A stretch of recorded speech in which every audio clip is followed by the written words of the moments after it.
Coordinator Huriwa Emmanuel Onwubiko, who is joining me on the news from our Abuja studios to discuss the outcome, particularly the Southern Governors meeting, which has since been generating lots of comments across the nation.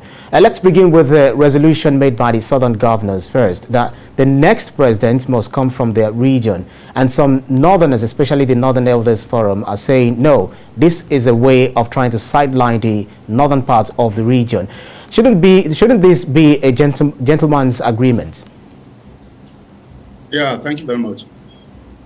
I think the decision of the governors of the southern region is in tandem with the substantial gentleman's agreement that was reached by the major political platforms in Nigeria, both the former ruling party and the current ruling party, the PDP and the APC. And I do not think that there is anything that is untoward or unconstitutional in that regard, because having this kind of arrangement to work, I mean to have the North produce the president for a given number of times, for 2 terms, and then it goes to the South, I think is one of the ways of ensuring that there is national cohesion, that there is peace, that there is harmony, and there is and that every part of the country will have a sense of belonging. And I don't see anything that is so strange about it. And I do not understand why, and a lot of Nigerians are really not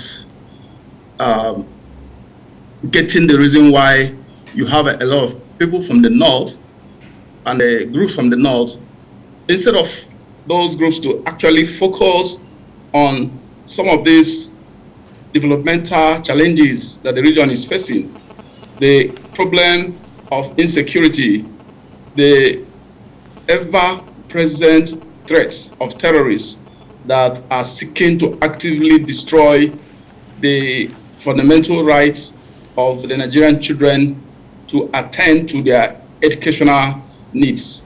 There is a current drive to destroy academic pursuits in the northern part of Nigeria. There is a drive by terrorists to ensure that the Nigerian citizens that live in that part of the country do not exercise their constitutionally guaranteed fundamental human rights. These are some of the issues that now we think the groups in the North should focus their attention on, and forget about who gets what in 2023. That shouldn't be the problem of the North. You know, right. So, right. One of the issues that they also discussed was the issue of open grazing, which a timeline has been set that, okay, so time it's going to take effect 1st of September. Now, this has also been a subject of contention. How far-reaching do you think the federal government's policies have been in this regard?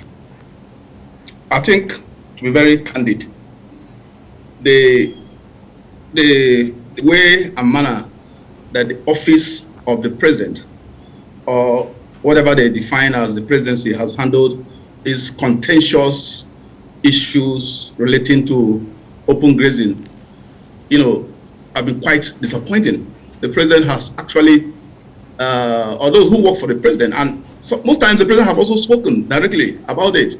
So Nigerians know where the mind of Mr. President goes, that he has sided with the Fulani herdsmen, and which is quite unconstitutional, which is quite undemocratic, because, of course, if you want to have a computation of the population of Nigeria, the Fulani ethnic nationality are even among the minorities if you remove the Hausas.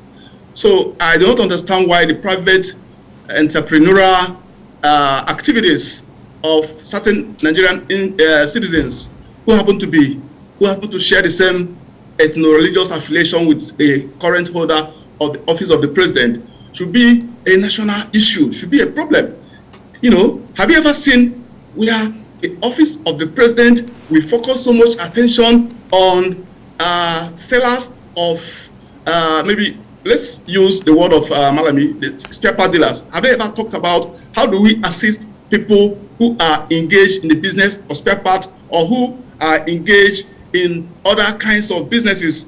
But this government has focused exclusively on the issue of grazing of cows.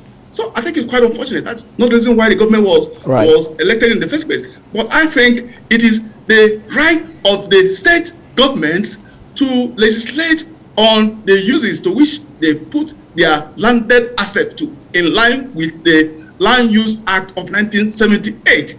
And any attempt to try to grab lands belonging to native people in all parts of the country, including the north, without the due process of the law, without following what the provisions of the Land Use Act specify, that move is completely unconstitutional. I think the governors of the South are actually adumbrating or advancing the provisions of the Nigerian Constitution. Right. Although we are pressed for time, but then I'll just quickly get to know that what the Northern Governors Chairman, the Northeast Governors Forum Chairman, Babagana Umar Zulum, what he said about the government employing mercenaries to fight insecurity. We'll definitely get to see how all of these things will pan out at the end of the day. Thank you so much for speaking with us. Huriwa Chairman, a coordinator, National Coordinator, Emmanuel Onwubiko. Thank you so much for your insight. Thank you very much.